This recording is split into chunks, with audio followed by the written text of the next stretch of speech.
श्रीमान ऋषभ लांबा साहब, मझधार में छोड़कर चले आए आप हमें। अरे दर्शन तो दीजिए ऋषभ बाबू। ऋषभ अभी घर नहीं लौटा झा साहब।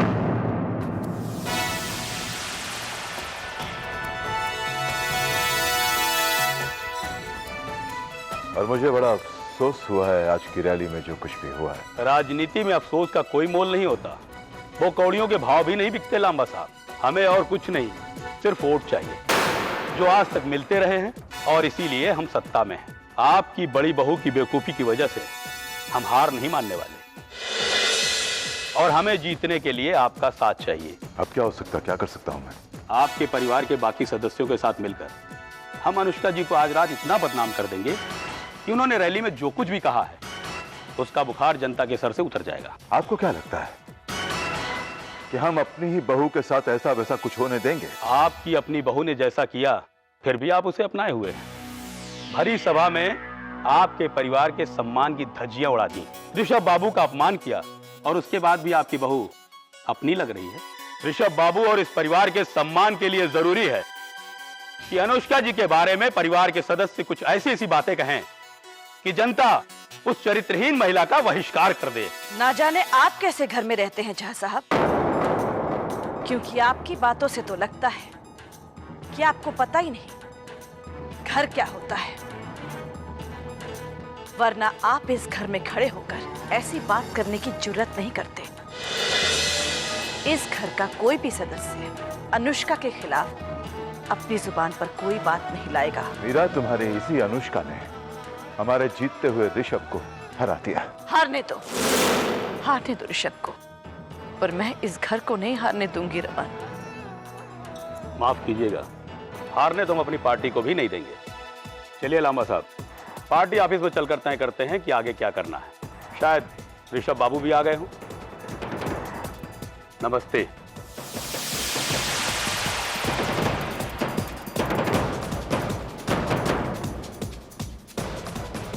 रमन, तुमने आज तक मुझे शर्मिंदा नहीं किया है। आज कुछ ऐसा मत कर बैठना।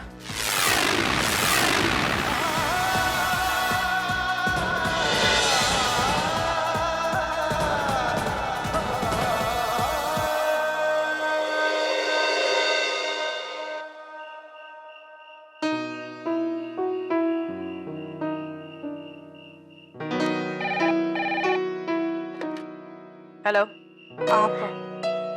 आप काफी डिस्टर्ब लग रही हैं, तो प्लीज मेरी बात सुनकर और नाराज मत होइएगा। अनुष्का ने जो आज किया है वैसा दुश्मन करते हैं। लेकिन उनके साथ क्या हुआ, क्या आप वो सुनने को तैयार हैं? अम्मा, वो मेरे साथ यही है, कार में बैठी हैं और आपके साथ बात करना चाहती हैं। अगर आप सुनने के लिए तैयार हैं तो। तुम बताओ, तुम्हें क्या लगता है मैं बड़ी बहू की बात सुनूंगी या नहीं? सच कहूं तो अम्मा, आज मेरे पास इस सवाल का जवाब नहीं है। तुम दोनों घर तो आओ, आज मुझे तुम दोनों बहुओं से बात करनी है। जी अम्मा।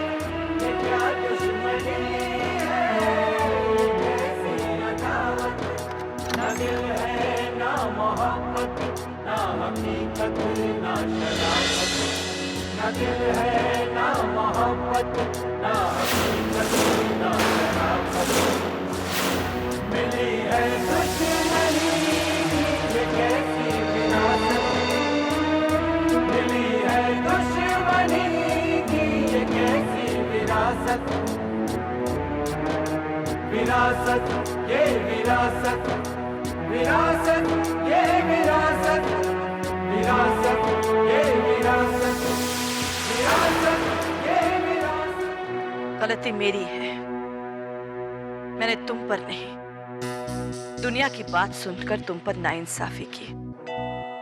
हालांकि आज तुम्हारी वजह से बहुत नुकसान हुआ है।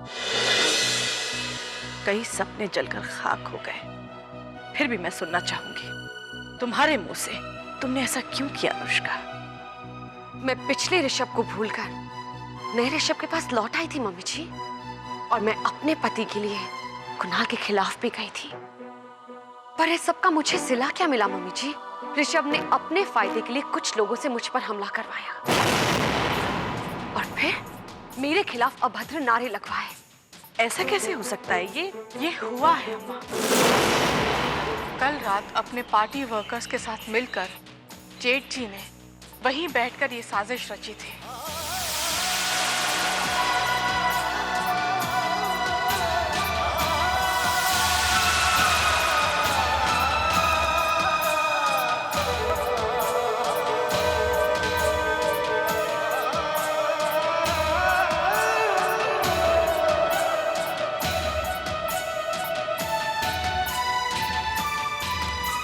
जेठ जी की हैंडराइटिंग तो आप पहचानती हैं ना?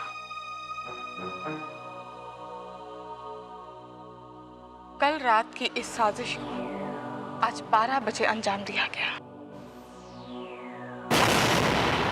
और ये आपके सामने साजिश का नक्शा है। जेठानी जी जब डॉक्टर के पास जा रही थी तो जेठ जी ने भैया का नाम लेकर खुद जेठानी जी पर हमला करवाया था। अपनी ही बीवी के खिलाफ अपने ही आदमियों से जेठ जी ने ऐसे ऐसे नारे लगवाए कि मैं क्या बताऊं आपको अम्मा। जेठ जी अपने फायदे के लिए पहले भी रिश्तों का व्यापार करते थे और आज भी करते हैं। ये इस घर को ना पहले कभी नजर आया है और ना शायद अब नजर आएगा। और इस अंधेपन की वजह से इस घर में मैंने कितने दर्द सहे हैं ये सिर्फ मैं ही जानती हूँ।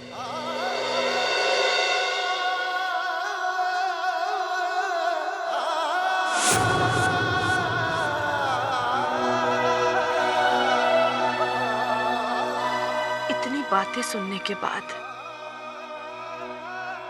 ये सबूत देखने के बाद भी पता नहीं क्यों मुझे यकीन नहीं हो रहा कि मेरा ऋषभ ऐसा कर सकता है। हो जाती है अम्मा।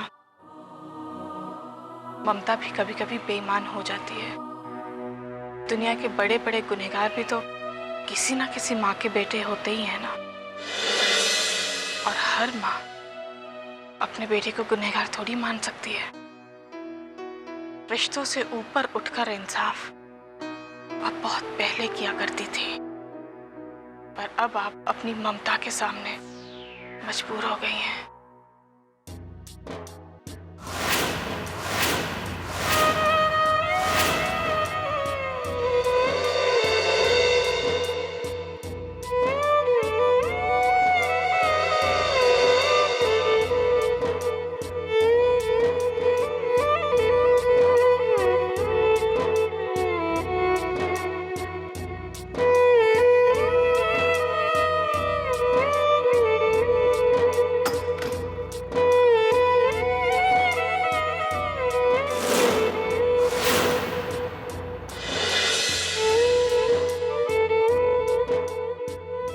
ये तुम क्या कर रही हो बहू?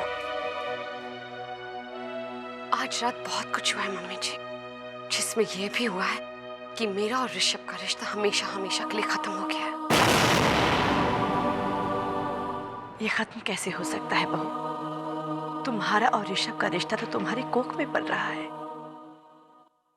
सच कहूं मम्मी जी, मैं नहीं चाहती कि ये बदनसीब ऋषभ जैसे बाप की परवरिश में पड़ा हो, वरना ये मेरा वही हाल करेगा जो ऋषभ ने मेरा किया। इस दुनिया में एक तो ऐसा रिश्ता हो जो मेरा अपना हो। प्लीज अनुष्का, ऋषभ के आने तक का इंतजार करो। मैं उससे तुम्हारे सामने बात करना चाहती हूँ। आज तक ऋषभ को बातों में कहां कोई मात दे पाया है। मुझे ताज्जुब नहीं होगा अगर वो मुझे गले लगा लेगा,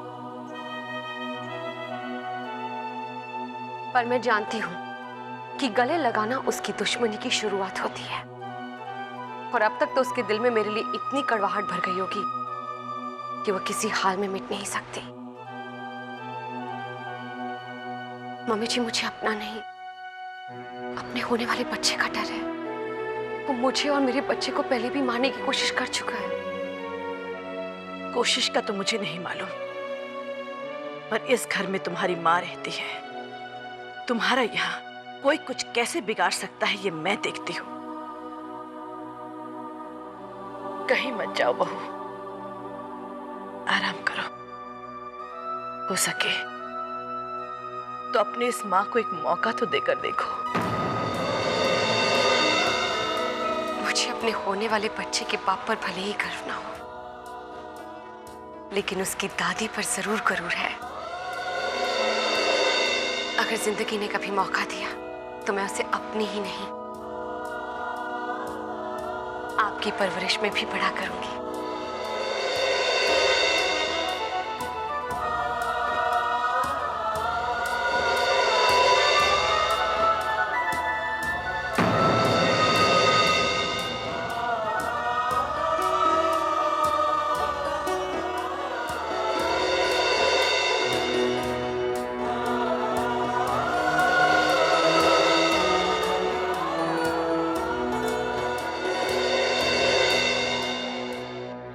आपकी श्रीमती जी को अंदाजा नहीं है कि आज की रात कितनी महंगी है। करोड़ों रुपयों का नुकसान हो जाएगा अगर कुछ न किया गया तो। आप जानते हैं जितने बिजनेस हाउसेज ने हमें चंदा दिया है वो अपना पैसा वापस मांग रहे हैं। मैं ये भी जानता हूं कि अगर ऋषभ इलेक्शन हार जाता है तो आप लोगों को काफी नुकसान होगा। मैं सिर्फ ये कह रहा हूं कि इसके आगे जो कुछ भी किया जाए ऋषभ से सलाह मशवरा करके किया जाए। अरे इसी लिहाज में तो हम बैठे हैं कि ऋषभ बाबू से बात करके ही आगे बढ़े, वरना ये 2 घंटे की बर्बादी, लाखों रुपए की फिजूल खर्ची। और एक बात मैं आपको साफ साफ बोल दूं। जा साहब, क्या लाऊं, ठंडा या गरम? यहां हालत नरम हुई पड़ी है और तू पूछता है ठंडा लाओ या गरम? जा जाके पार्टी वर्करों से बोल ऑफिस में बैठकर मच्छर न मारे, छान मारे पूरा शहर। हमें कोई और नहीं, ऋषभ लांबा जी चाहिए, ऋषभ लांबा।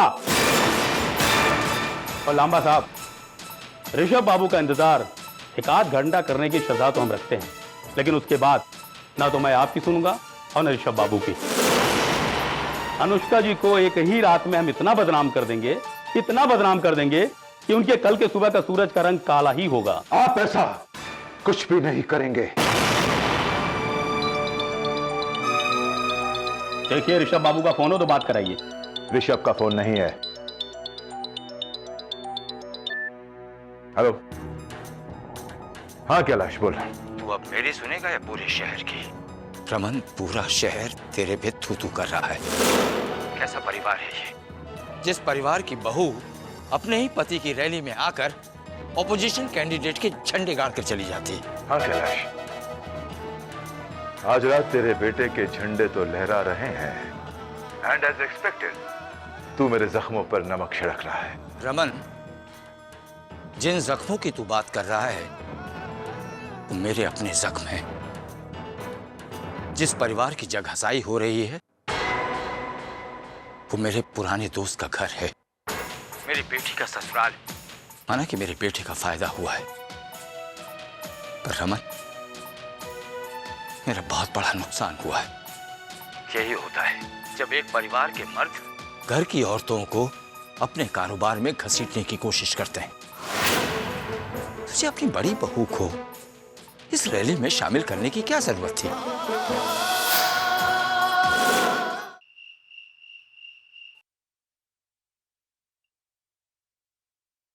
हाँ प्रियंका, अनुष्का कैसी है? भैया, जेठानी जी डिस्टर्ब्ड हैं।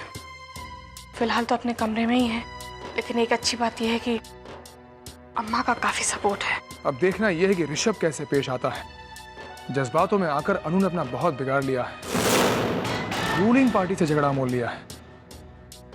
अनु की हरकत उनके गले के नीचे नहीं उतरेगी। जानती हूँ भैया, पर फिक्र तो मुझे जेठ जी की भी हो रही है। पता नहीं वो कहाँ है। सुनने में आया कि रैली के बाद ऋषभ गायब हो गया और अपनी पार्टी तक के टच में नहीं है। हाँ भैया, पर जहाँ कहीं भी होंगे किसी न किसी उधेड़ बुन में जरूर लगे होंगे। खैर भैया, मुझे आपसे एक रिक्वेस्ट करनी थी। प्लीज आप जेठानी जी को ना फोन कीजिएगा और ना ही उनके कांटेक्ट में रहिएगा। देखिए, आप उन्हें इमोशनली सेटल होने के लिए कुछ वक्त तो दीजिए भैया, प्लीज। मैं भी यही सोच रहा था, और अनु के लिए मैं इतना तो कर ही सकता हूं, और मैं बिल्कुल ऐसा ही करूंगा। बाय। अब तो तुम ताजिंदगी अपनी अन्नू के एहसानों के तले दबे रहोगे। तुम इलेक्शन जीत जाओगे और अन्नू तुम्हें जीत जाएगी, और सारा शहर ये जीत हार देखेगा। तुम्हारी इज्जत अफजाई करके अनुष्का ने मेरी इज्जत उछाल दी। वहां ऋषभ भाई साहब सरे आम बेइज्जत हुए, और यहां मैं। वाह, क्या बीवी हो तुम गार्गी। तुम्हारे दिल को ठंडक तब पहुंचती जब अनुष्का मेरी इज्जत की धज्जियां उड़ाती, और तुम्हारे ऋषभ भाई साहब की इज्जत को सलामत रखती। जानता हूं इस जिंदगी में तुम सिर्फ एक रिश्ता निभा रही हो, और वो है अपने आप से। खरबंदा साहब, ऋषभ लांबा टीवी पर कोई वक्तव्य जारी करने जा रहे हैं जनता के लिए।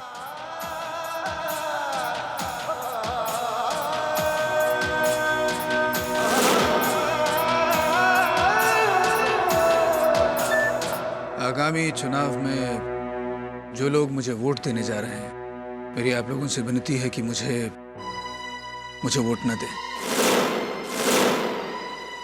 कुछ निजी और पारिवारिक परेशानियों ने मुझे कुछ ऐसा उलझा लिया है कि मैं फिलहाल जनता की सेवा में लीन नहीं हो पाऊंगा। इन परेशानियों से निपटने के बाद मैं आप लोगों की खिदमत में जरूर हाजिर होऊंगा।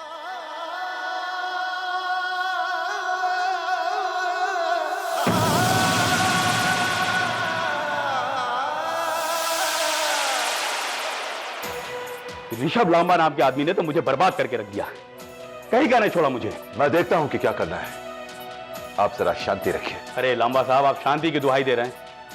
ऋषभ बाबू तो अपने बीवी के हाथों बर्बाद हो गए। बड़े शर्म की बात है, आपका परिवार भी। मेरे परिवार के बारे में एक लफ्ज भी नहीं बोलेंगे आप।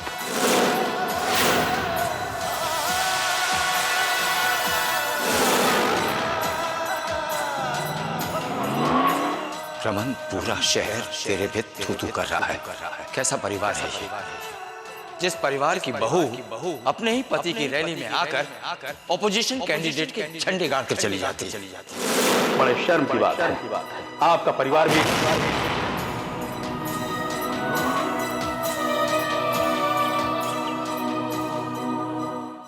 हाँ, जानता था मैं ऋषभ लांबा कोई ना कोई खुराफत जरूर करेगा। रस्सी जल गई पर बल नहीं गया, हार गया है। फिर भी हार मानना नहीं चाहता ये ऋषभ। मुझसे दुश्मनी निभाने के चक्कर में ऋषभ लांबा ने अपने पार्टी वालों से ही दुश्मनी मोल ले ली। अब जा साहब कहां माफ करने वाला है ऋषभ को। चलो देखते हैं आज रात ऋषभ क्या क्या करता है। अच्छा खरबंदा साहब, अभी हम चलते हैं। Okay.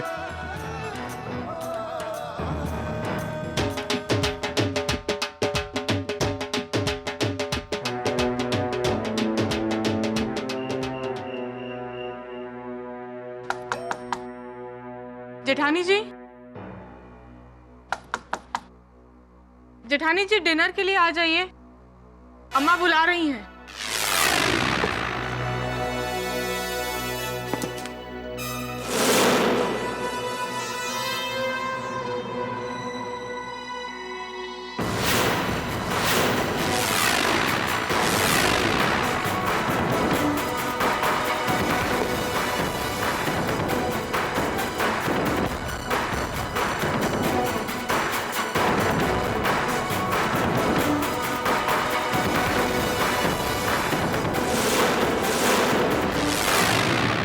Congratulations, Kunal. Oh. Election की जीत बहुत बहुत बहुत बहुत मुबारक हो। इस भुलावे में मत रहना कि मैं हार गया हूं। मैं हारा नहीं हूं।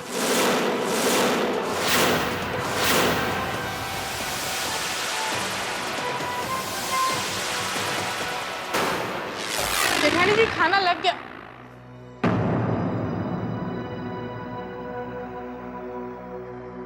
जेठानी जी